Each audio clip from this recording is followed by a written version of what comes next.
karena terlalu pendek dan membuat saya pegal. Gitu ya. Nanti saya lama-lama izin sama Romo Tri pindah ke altar lama-lama. Gitu ya. Nah hari ini Minggu Paskah yang ketujuh sebagai hari Minggu Komunikasi Sedunia dengan temanya begitu sangat luar biasa. Jadi hari itu Minggu Komunikasi Sedunia yang ke-58. Temanya kecerdasan artifisial dan kebijaksanaan hati menuju komunikasi yang sungguh manusiawi. Tiap tahun berubah temanya, sangat canggih sebetulnya. Tapi bacaan yang diberikan dalam kerangka komunikasi sedunia dalam Minggu Paskah ke-7 adalah tentang doa. Karena doa adalah merupakan sebuah komunikasi yang sangat mendasar yang mau diajarkan Yesus kepada kita. Nah, kita mau otak-atik kata doa, kita mau merefleksikan doa itu apa saja sih isinya gitu. Dan sebetulnya apa yang mau Tuhan berikan kepada kita lewat doa.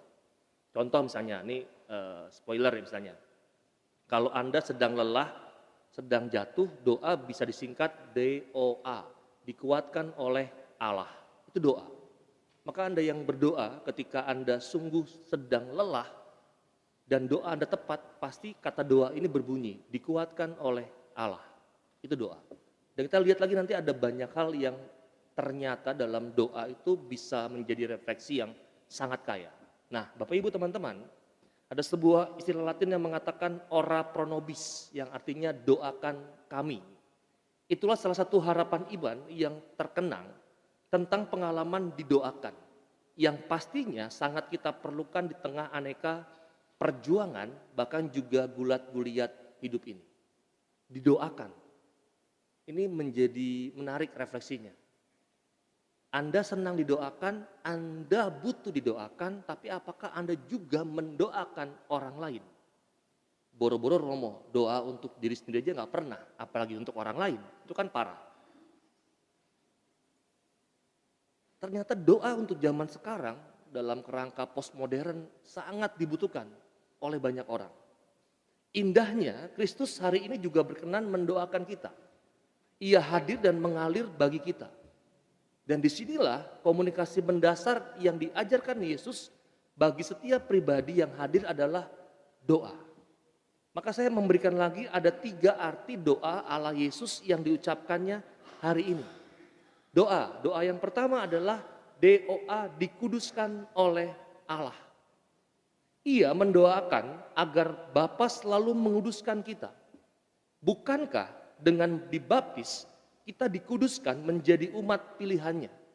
Terpisah dari dunia, ada di tengah dunia, tapi kita bukan milik dunia. Kita terlibat tapi tidak terlipat. Kita menyelam tapi tidak tenggelam. Kita ikut dalam karut maut dunia, tapi tidak larut hanyut dengan arus dunia. Itu doa pertama, dikuduskan oleh Allah. Doa yang kedua adalah disatukan oleh Allah. Ia mendoakan agar kita selalu bersatu. Maka ada sebuah istilah ut omnes unum sin, supaya kita menjadi satu. Ia tidak mau kita tercerai-berai. Oleh apa? Oleh gosipan, fitnahan, oleh intrik, oleh taktik. Tetapi dengan doa kita selalu solid, merapatkan barisan dalam iman. Iman yang bukan basa-basi. Iman yang bukan cuma sekedar ditampilkan secara fisik, tetapi juga iman yang sungguh mendalam. Dan persaudaraan yang benar-benar sejati. Maka kalau Anda sering doa, sebetulnya konflik-konflik dalam pelayanan, di lingkungan, dalam hidup Anda harusnya menjadi sebuah refleksi yang menarik. Apakah aku sebagai pendoa, sebagai murid Yesus atau bukan? Oh ternyata saya bukan lagi menjadi peacemaker, tapi menjadi troublemaker. Itu kan menjadi menarik. Lalu doa-doa aku tuh fungsinya apa? Itu yang kedua, disatukan oleh Allah. Yang ketiga yang saya temukan adalah DOA, digembirakan oleh Allah. Ia mendoakan agar kita selalu bersukacita dalam Tuhan. Bukankah bahagia itu adalah tujuan hidup semua manusia? Maka kalau kita mau belajar dari Magnificat Maria, hatiku bergembira karena Allah, karena Maria mau mengajak kita bergembira karena Allah dan bukan karena Allah yang lain. Allah adalah satu-satunya alasan kita untuk bergembira. Karena ia dapat membuat kita selalu bersyukur tanpa sebab apapun dan bagaimanapun keadaan dan pergulatan hati kita. Saya ulang yang terakhir ini. Allah adalah satu-satunya alasan kita untuk bisa bergembira karena ia dapat membuat kita bersyukur tanpa sebab apapun dan bagaimanapun keadaan dan pergulatan hati kita. Maka tiga ini yang saya mau tawarkan hari ini. Doa komunikasi Allah Yesus yang dihadirkan dalam Injil, bahkan dalam bacaan pertama itu menjadi menarik ya. Anda mungkin hari ini mungkin seringkali juga membuat Yesus bingung ya. Doa lalu buang undi, oh Matias, gampang banget ya. Nanti pasang lotre, lempar, masang gitu ya. Kayak mengerikan juga ya. Tapi mau dikatakan bahwa sebelum para murid yang ke-10 ini membuat sebuah keputusan, dasar utamanya adalah doa, komunikasi.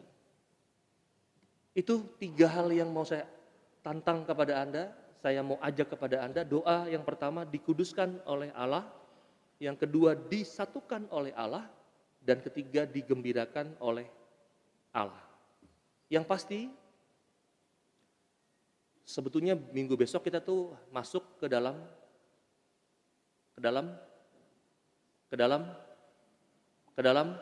Pentakosta.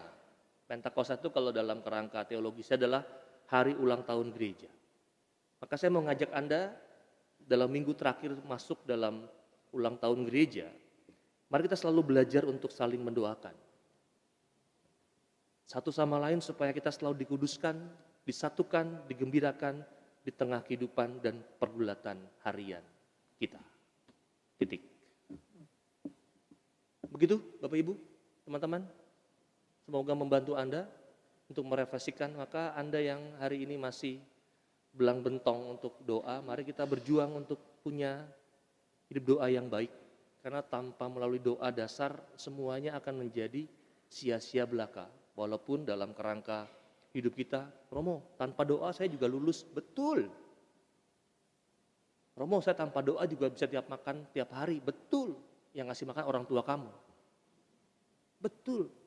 Tapi Anda semakin dewasa akan memahami setiap hal dalam hidup ini walaupun sama, tapi mempunyai esensi yang berbeda.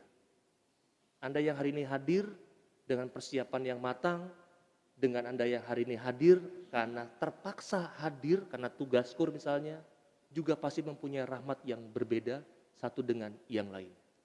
Maka jangan sampai diajak oleh dunia ini untuk sama, tetapi sama boleh, tapi dengan esensi dasar yang berbeda masing-masing pribadi yang hadir. Maka Bapak Ibu teman-teman kita sejenak, kita mohon rahmat Allah supaya dalam minggu Paskah yang ke-7 ini kita sungguh dikaruniakan hidup doa yang tepat, yang terbaik, sehingga itulah yang juga kita pakai untuk dapat berkomunikasi terlebih kepada Allah kita. Dan kita mohon juga rahmat supaya cara komunikasi kita kepada Allah itu pula yang pada akhirnya bisa kita lakukan kepada sesama kita dalam hidup harian kita.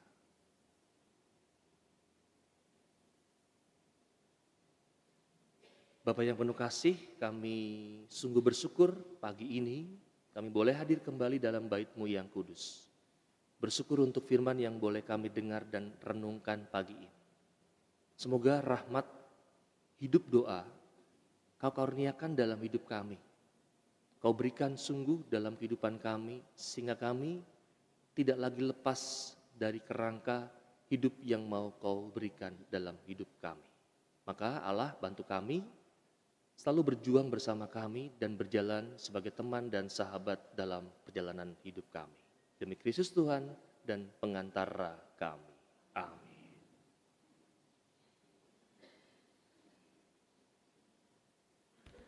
Mari kita bangkit berdiri, kita